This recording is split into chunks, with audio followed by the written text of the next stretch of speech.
పితా పుత్ర పవిత్రాత్మ నామమున ఆమేన్.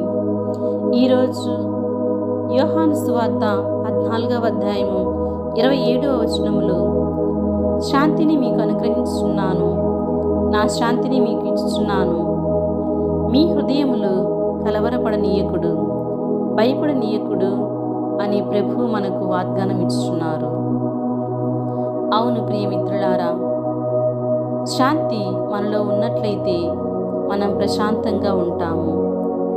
మనతో ఉన్నవారిని కూడా ప్రశాంతంగా ఉంచగలుగుతాము, సంతోషంగా జీవించగలుగుతాము. బాధలు కానీ శ్రమలు కానీ ఏమి చేయలేవు. శాంతి సమాధానంతో జీవించే వ్యక్తికి ఎలాంటి అంటురోగులు రావు. నేటి సమాజంలో ఈ శాంతి సమాధానాలు కరువైనాయి. దీనికి కారణం ఎదుటి వారి పట్ల నిజమైన ప్రేమ లేకపోవటమే. ఒక వ్యక్తి నీతో ప్రేమగా ఉన్నాడంటే నీ సహాయం అతనికి అవసరమే ఉండవచ్చు.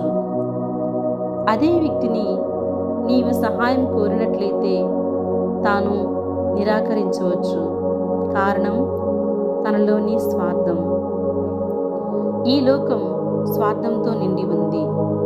కానీ మన తండ్రి దేవుడు తన ఏకైక కుమారుని స్వార్థరహితంగా ఈ లోకానికి పంపారు. యేసు ప్రభువు మనల నుండి ఏమీ ఆశించకుండా మన కొరకు రక్తం కార్చి శిలువ మరణం పొందారు. అది నిస్వార్థమైన ప్రేమ. అంటే ప్రభువు మనలను కలవరపడవద్దు, భయపడవద్దు అని పలుకుచున్నారు. మిమ్ములను అనాథలుగా విడిచిపెట్టను అని ప్రభు శిష్యులకు అభయం ఇచ్చారు. ఈ మాటలకు శిష్యులు ఎంతో ధైర్యాన్ని కలిగి ఉన్నారు.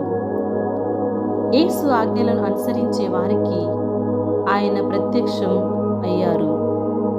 క్రైస్తవులంగా మనం ఆయన అడుగుజాడలు నడిస్తేనే ఆయన ఇచ్చే శాంతి మనం పొందగలుగుతాము.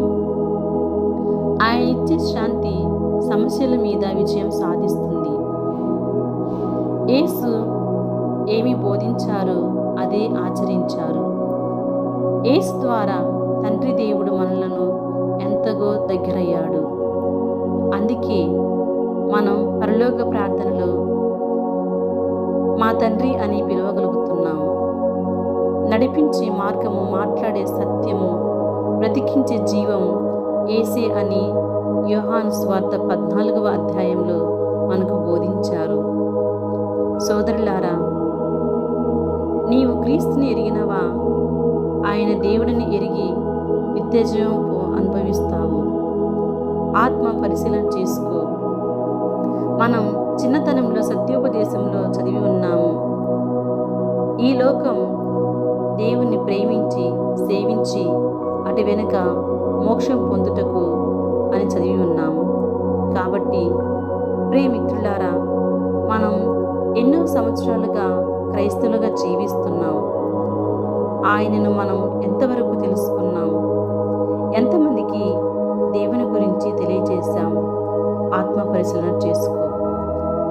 మన జీవితాల ద్వారా యేసు ప్రభువుని ప్రకటించడానికి ప్రయత్నిద్దాం. ఆమేన్.